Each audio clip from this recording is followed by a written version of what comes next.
Précédemment, à Chambord, dernière plantation dans le jardin à la française. Christopher et les autres jardiniers parachèvent les bordures. Des terrasses du château, l'architecte et le paysagiste jugent l'avancée du chantier.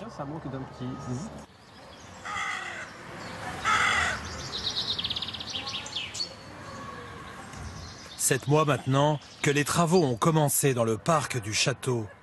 Le jardin s'éveille avec le printemps et les premières plantes pointent timidement. Dans les bordures, vivaces et rosiers apparaissent.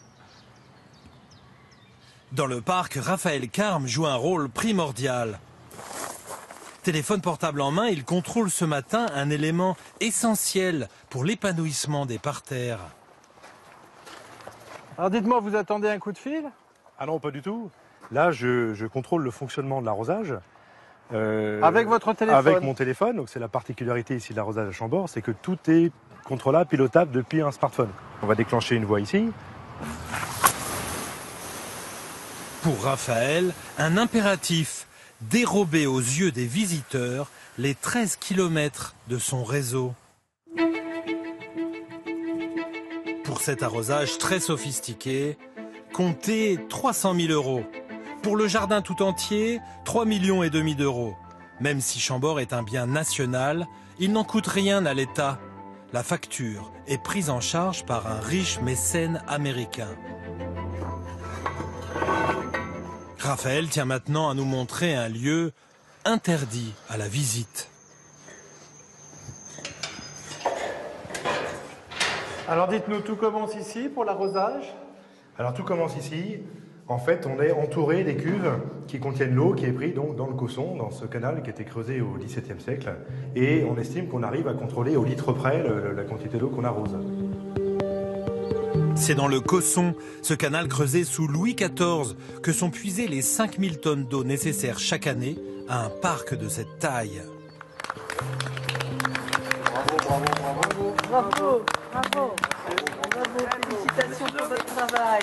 Christopher et Kevin, les jeunes jardiniers, sont accueillis, et de quelle manière, par les tout premiers visiteurs.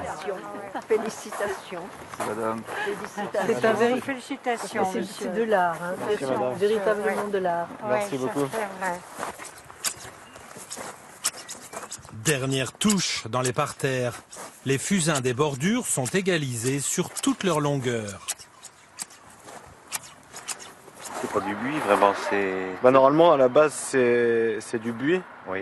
Mais là, ils ont été remplacés par des fusains à cause des maladies par rapport au buis. Oui. Et là, c'est des petits... Ça, c'est des ifs. Des ifs, des petits ifs. Bon, mais chapeau. Bon, félicitations. Et bonne continuation. Alors. Merci. Bonne journée. Voilà. Les ifs sont taillés géométriquement. C'est l'art taupière. C'est un des premiers critères du jardin à la française, les alignements, les symétries, que tout soit bien parfait, bien taillé. La pelouse, elle est un peu juste là. Ouais, bah, Ouais. C'est un peu de pluie, non? Non, c'est que ça a été semé il y a pas longtemps, c'est pour ça, ça commence à lever. D'autres jardins, d'autres chantiers attendent maintenant Christopher et ses collègues. Demain, Maxime, le pépiniériste, plantera les derniers sujets du parc. Ces jeunes pommiers et poiriers trouveront ici leur demeure définitive.